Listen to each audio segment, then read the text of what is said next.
السلام علیکم viewers, welcome to podcast with Hafeez Tahir.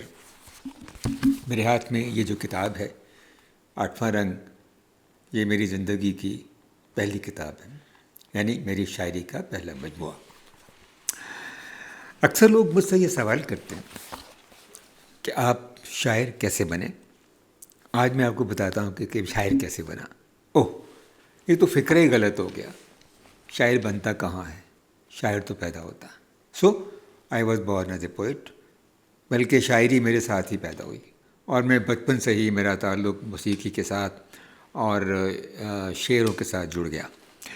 مجھے یاد ہے کہ میرے فادر کے پاس ایک نوٹ بک ہوتی تھی جس میں کچھ اشعار لکھے ہوئے ہوتے تھے، تو شاید ان کو پڑھ کے میں شاعری کے ساتھ جڑا، یا انہیں پڑھ کر میرے اندر کا شاعر جو تھا وہ جاگ اٹھا۔ میں ذرا چائے پی لوں، مجھے گلا خراب ہو رہا ہے، میرے ساتھ رہیے گا۔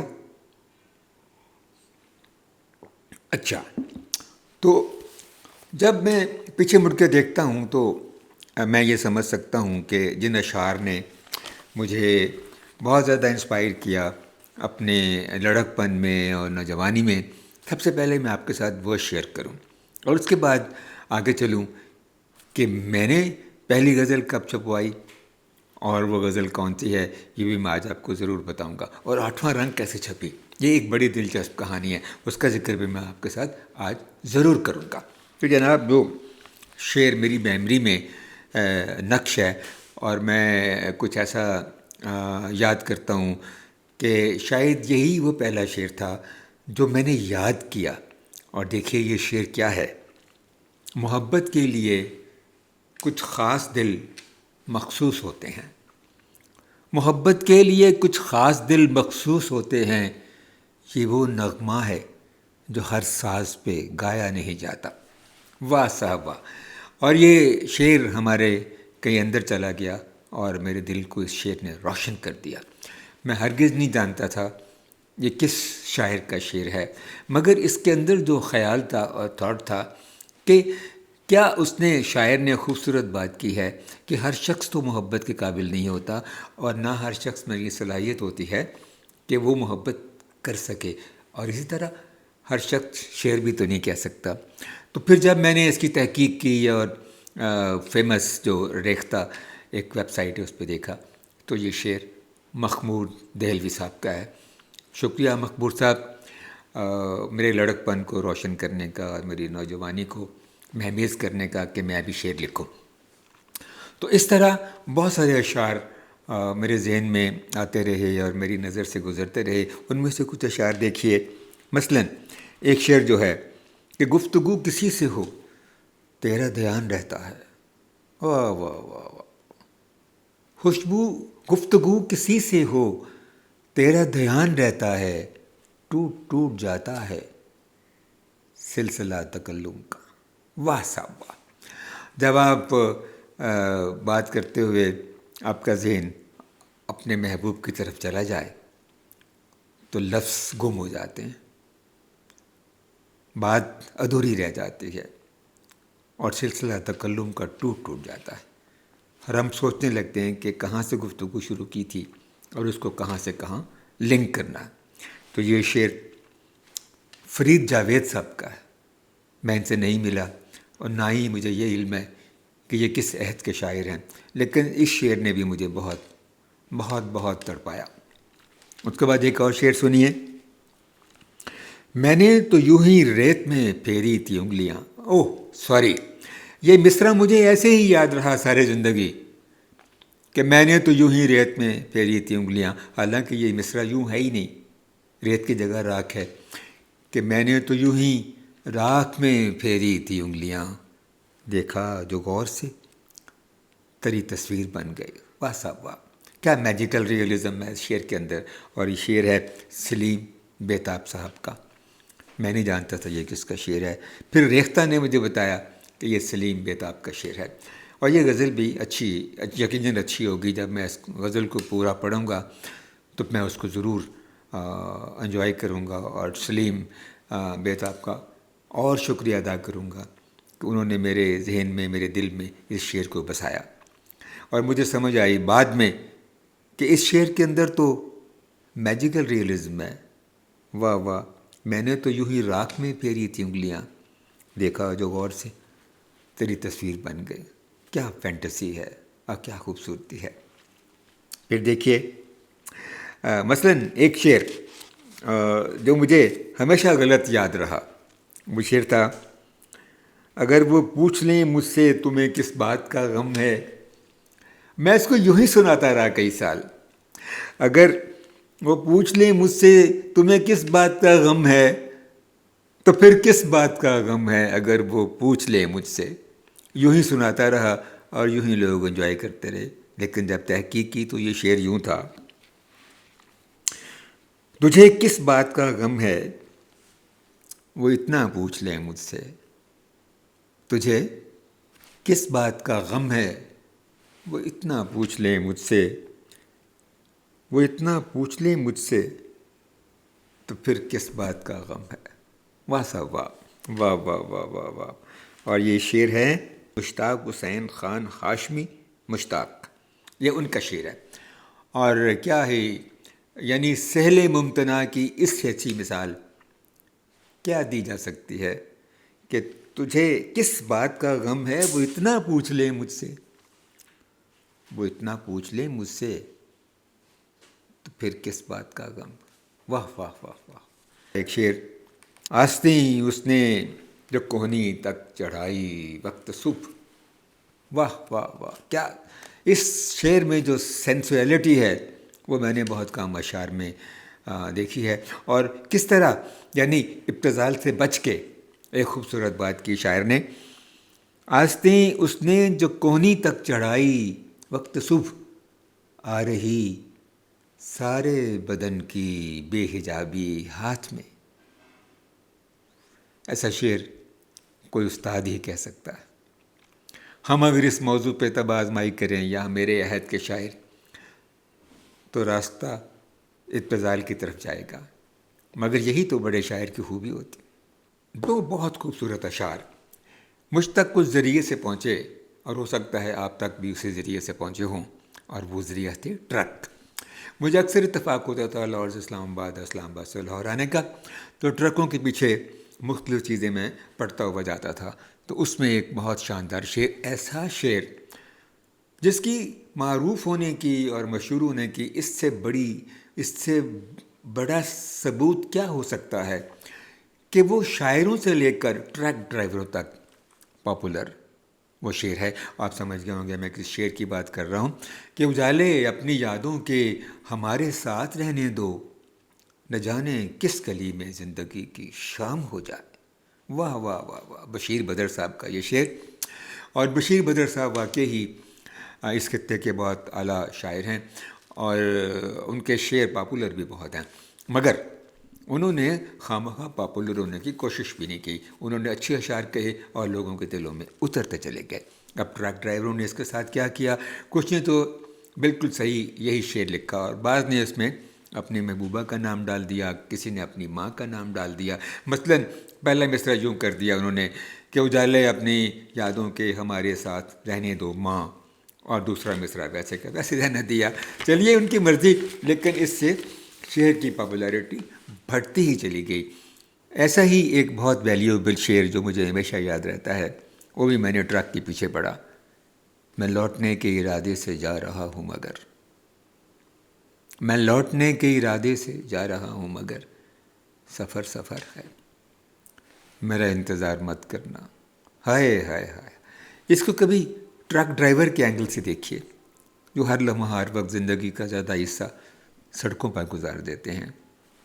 کسی کا کوئی حادثہ ہو سکتا ہے، لوٹنے کے ارادے سے تو لوگ جا ہی رہے ہوتے ہیں، لیکن کس کو پتہ کوئی لوٹے گا یا نہیں لوٹے گا.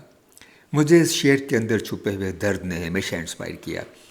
پھر میں نے ریختہ ہی میں دیکھا کہ یہ شعر کس کا ہے. یہ شعر ہے ساحل سحری نین تالوی کا، غیر معروف مگر کمال کا شعر.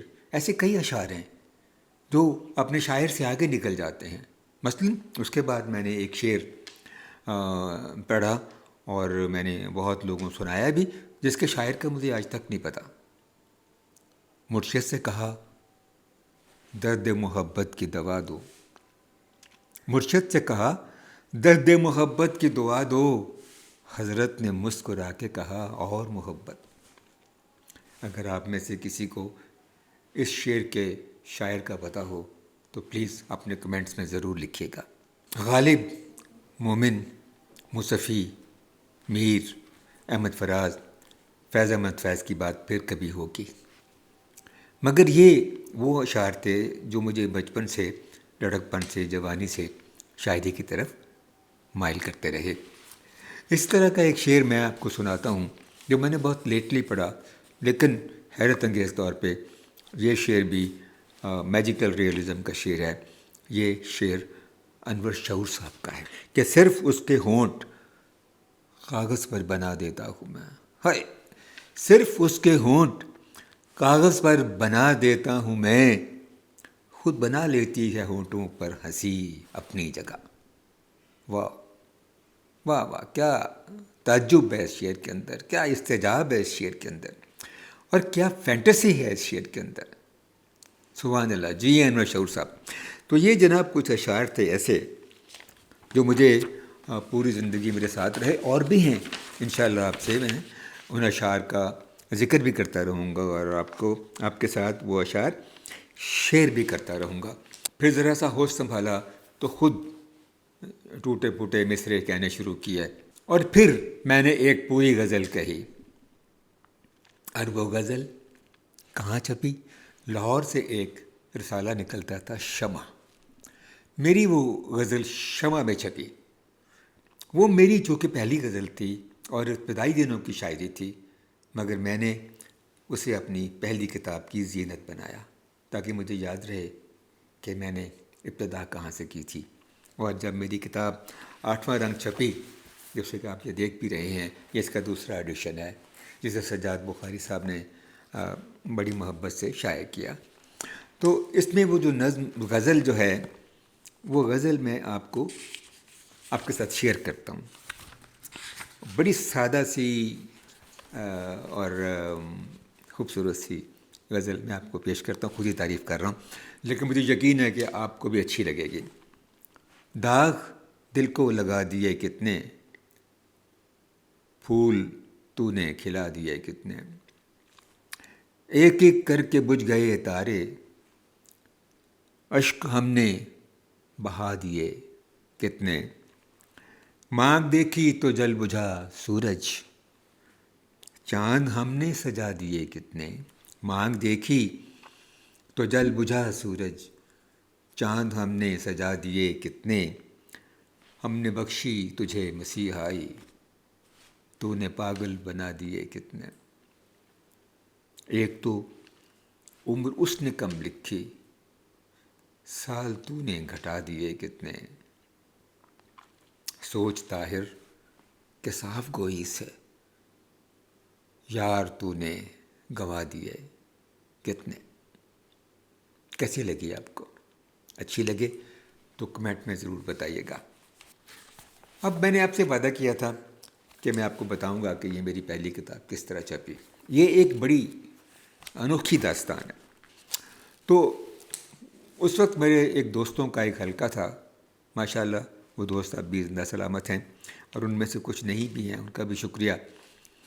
فورٹر اسٹیڈیم میں ایک آرکیٹیکچرل آفس تھا، شاہد فاروق نظامی، فقیر اللہ صابر، ارشد چغتائی اور نذیر اور شاہد بن شمشیر کے دفتر میں ہم اکٹھے ہوتے، اور شاعری کو میں ان کے ساتھ ایکسچینج کرتا۔ انہوں نے کہا یار حفیظ طاہر، خاص طور پر فاروق نظامی نے اور فقیر اللہ نے، کہ یار اس کو چھپنا چاہیے، اتنی اچھی شاعری ہے، وقت کے لحاظ سے اور زمانے کے لحاظ سے اس میں بڑے اچھے خیالات ہیں، اور اسے ضرور چھپنا چاہیے۔